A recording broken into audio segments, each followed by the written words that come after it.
Ladies and gentlemen, we have come now to a moment. This afternoon is a great way.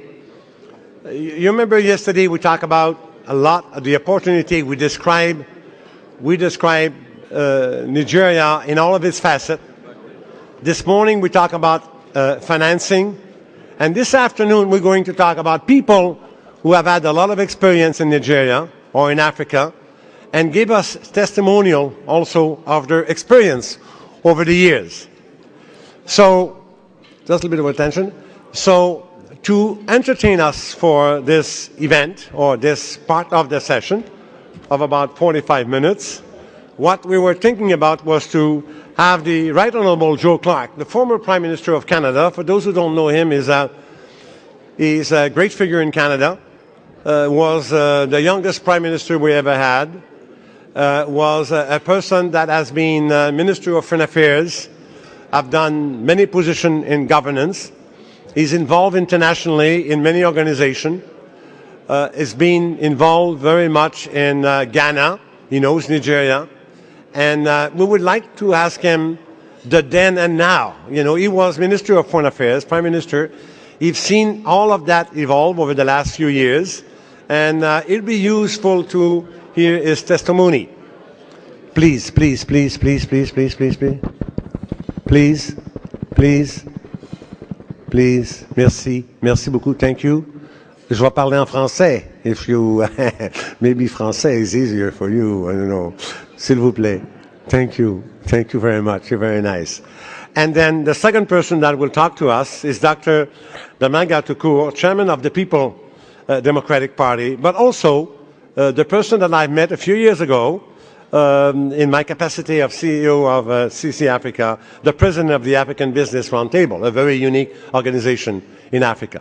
So without any further delay, I'd like to ask the Right Honourable Joe Clark to address us. Thank you. Well, thank you very much, Lucien. Ladies and gentlemen, it's a great privilege for me to be here. It's a privilege, sir, to share a platform with you. I know a little bit about that roundtable and the excellent work that it's doing. This is a very impressive conference. I'm delighted to be here. I've had the opportunity to work with Mr. Bradet for several years, beginning at a time when this organization was very small and the interest, frankly, in Africa was very small in Canada. It has grown immensely. And I think that this conference indicates just the importance that that holds. I'm also pleased to be here with my good friends, Dr. Iso Didi and Dr. Amino Didi, with whom of Nigerian origin, who have made a great success in Canada among many Nigerians who have, and who work with me at an organization called the Global Leadership Foundation. Let me tell you just a moment about that, particularly some of you from state governments in Nigeria. We are an organization of some 40 former heads of government and foreign ministers who try to help the leaders of existing governments deal privately, quietly, in a low-profile way with some of your more difficult governance issues. Our chairman is F.W. de Klerk, the former President of South Africa, and I say there are about 30 some others, including Salim Salim and a variety of other Africans. Now, many of you are here as entrepreneurs, and there are significant economic opportunities for both our countries as we come to know one another better and as we learn from each other. Some of you would have come with a limited understanding of Canada. You may see us still in the shadow of our great big neighbor. We're proud of that relationship, but you should understand that we are a different North America with distinctive strengths and distinctive assets of our own, and we may prove to be better partners for you. Many Canadians have a distorted and a limited view of Nigeria. They hear about the violence. They hear about corruption. They hear about Nigerian bureaucracy. But there are so many things that they do not yet know. They do not know enough about your growing middle class, which means that consumer spending in Nigeria will double in 10 years. They don't know that big consumer-oriented companies like South Africa Breweries and ShopRite are positioning themselves to serve that consumer market. They don't know that some of your cities and some of your states are strong and well-governed and vigorously encourage private sector growth. They don't know that Nigeria's economy is expected to be larger than Canada's economy within 35 years, or that you already have. Now, I didn't hear any Canadians applauding, but and they don't know that you already have the 8th largest population in the world, and that last year, 2012, 44% of that population was under age 15, which indicates that you are a force for the future. And they don't know that you were the first country in Africa to sign on to the Extractive Industries Transparency Initiative, and that this January, Nigeria EITI recovered $443 million of the $2.6 billion owed to the government as revenue by oil and gas companies. I have to note that Canada, while a pioneer in the development of the Extractive Industries Extractive Initiative, has not yet signed on to that transparency initiative. So we have some catching up to do to Nigeria. We need to know each other better. I am an investor in Africa myself, but in Ghana. My most recent direct experience in Nigeria has not been with business, but with your presidential elections. In 2007, Madeleine Albright and I led the NDI election observation team, which I have to say in 2007 was quite an experience. And I was back for your 2011 election. I saw the courage and capacity of your Senate to protect the rule against a third term. I admire the energy and the freedom of your media. Naturally, I don't comment on election results, but I thought the conduct of your last presidential election set a high standard, not just for the rest of Africa, but for democracies everywhere.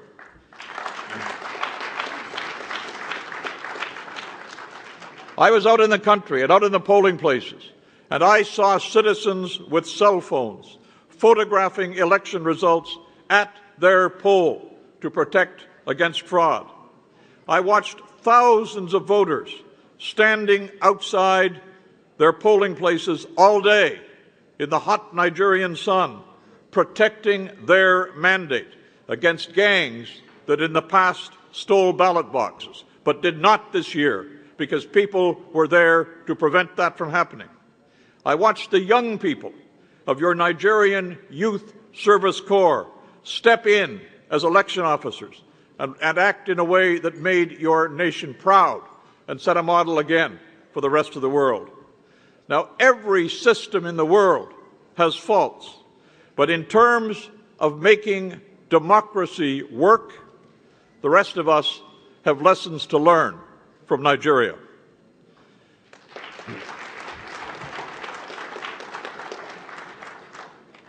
And so it is in other fields, in business, in education, in diversifying resource economies. We have lessons to learn from each other. I've come here today, unfortunately only briefly, I've come here today because I believe that this conference is a major step forward in building a strong and a natural partnership between Africa and Canada and Nigeria and Canada. That cooperation, after all, is deeply rooted, reaching back to early teachers and missionaries, to Commonwealth scholarships. I met my first Nigerian. I won't tell you how many decades ago it was, when I went to the University of Alberta and he was there on a Commonwealth scholarship. And CUSO volunteers and others helped set that base. That cooperation has been strengthened by our shared wealth and our shared experience in resource development. Petroleum, in Nigeria's case, extensive mineral development elsewhere on the continent. It has been broadened by political cooperation. In my case, some years ago, I had the honor of chairing, as Foreign Minister of Canada, I had the honor of chairing the Commonwealth Committee of Foreign Ministers on Southern Africa. We were the group that coordinated the International Commonwealth campaign against apartheid. And one of the great honors of my life was in Abuja, just weeks after he had been released from prison in South Africa, to meet Nelson Mandela when he came to your capital to meet my committee to talk about what we might be able to go forward then. So we have had a long history together. I'm going to step back from the podium. This has never happened to you, sir. I'm going to step back from the podium to get the last page of my notes, which I left in my briefcase. I'll be right back.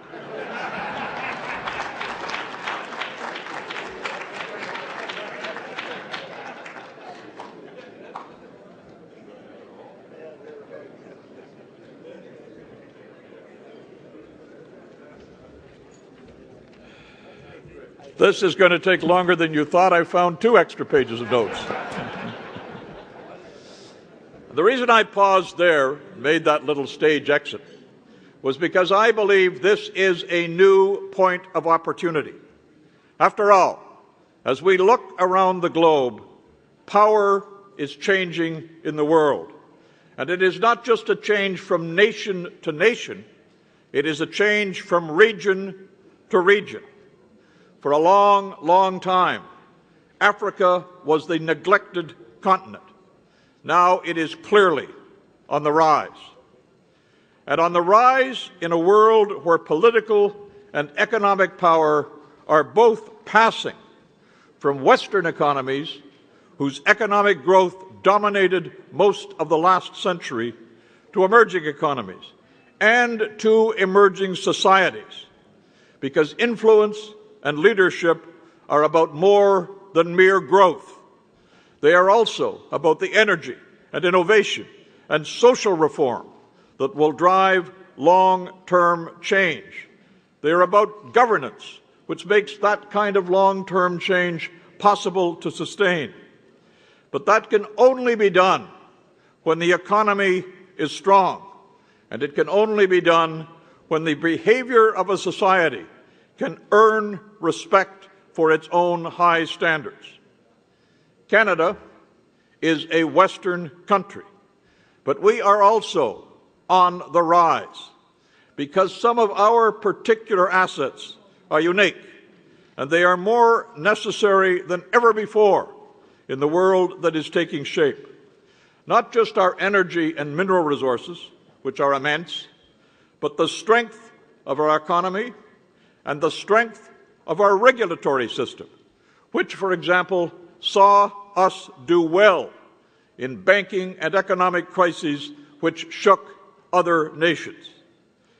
Our growing skill in communications and in environmental and in aeronautics and in agricultural and in educational and in engineering fields of the future makes us a natural partner for countries that are also growing.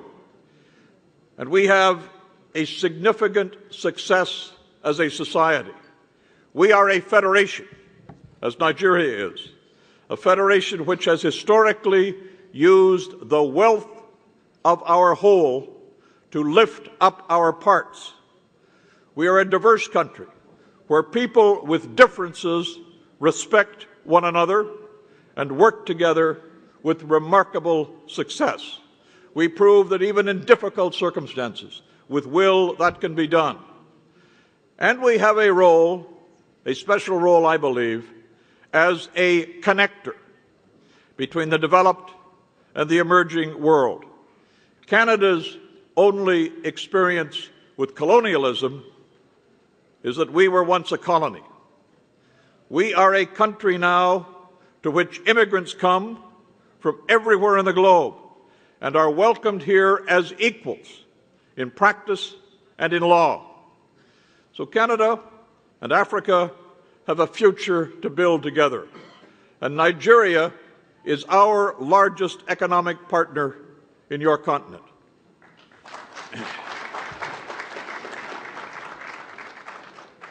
60 years ago in Canada, I can barely remember that, 60 years ago, the end of what was called the Second World War caused Canada to seek and build more purposeful alliances with other countries across the Atlantic, countries generally that were developed as we were. Those alliances then were based upon security, as we defined security in those days, and they are still very useful to us. But it is now time for Canada to complement that established partnership with new alliances, including with complex, promising, energetic, emerging countries like Nigeria, building both on common contemporary interests and on important shared histories. Our legal systems are both based on the common law. We are both federations, challenging federations. We are both more diverse than most nations are. We are entrepreneurial. We have a history together in the Commonwealth, in development programs, and elsewhere. And most important, we clearly have a future together.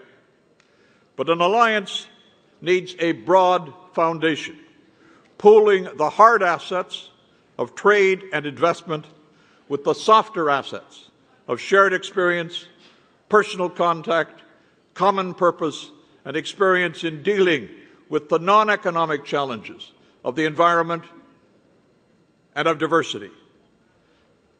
Trade and investment, by their nature, respond to opportunity, which is why there is now a resurgent Canadian interest in Africa and in Nigeria.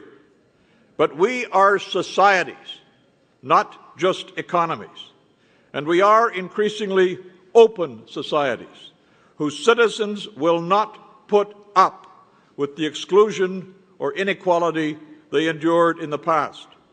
Among other things, they will insist on being an active and influential part of the economy, as entrepreneurs, but also as consumers with standards and concerns. The social media, which is transforming politics in this world, which created the Arab Spring, is also transforming economies. Old ways are changing. Those changes must be led. A lot of that leadership can come from new alliances between countries like Nigeria and Canada. Thank you for being here, and good luck in your endeavors.